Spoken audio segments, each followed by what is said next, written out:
c'è un mondo che è diventato è invecchiato, che vive più a lungo, a cui non corrisponde una natalità altrettanto forte. Concetto semplice e immediato per spiegare la crisi dell'INPS e soprattutto il futuro pensionistico di tanti e soprattutto giovani trevigiani.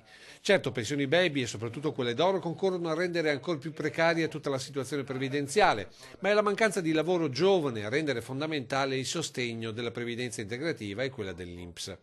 Come sono lontani i tempi in cui la famiglia media contava su almeno 4 occupati e una persona a casa. Ecco perché negli anni 70 ci siamo permessi le baby pensioni e la singolare postilla che ha permesso a tanti di avere un assegno pensionistico legato all'ultimo stipendio riscosso e non alle centinaia di citolini versati veramente durante la vita lavorativa.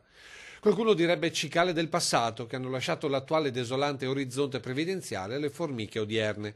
E da brave formiche venete, sin dagli anni 90 abbiamo capito che il sistema non reggeva, così come oggi capiamo che un INPS veneto non arriverà con l'autonomia. La solidarietà non c'è alcun dubbio che oggi ha un orizzonte di tipo nazionale, c'è invece la possibilità che come Veneti e come Solidarietà Veneto noi possiamo fare qualcosa per garantire una sicurezza maggiore ai nostri concittadini. Fondi come il Solidarietà Veneto servono anche in alternativa alla pensione anticipata delle banche, perché si stanno accorgendo pian piano tutti che tenere a lavorare le persone fino a 67-70 anni, come in previsione, significa far saltare completamente il meccanismo che sostiene la previdenza sociale. Quest'anno la legge di stabilità ha stabilito che attraverso la RITA, rendita integrativa anticipata temporanea, questo è l'acronimo, uno possa andare in pensione anche 5 anni prima di aver maturato il diritto alla pensione pubblica o addirittura 10 anni qualora siano subentrati situazioni di disoccupazione per oltre 24 mesi.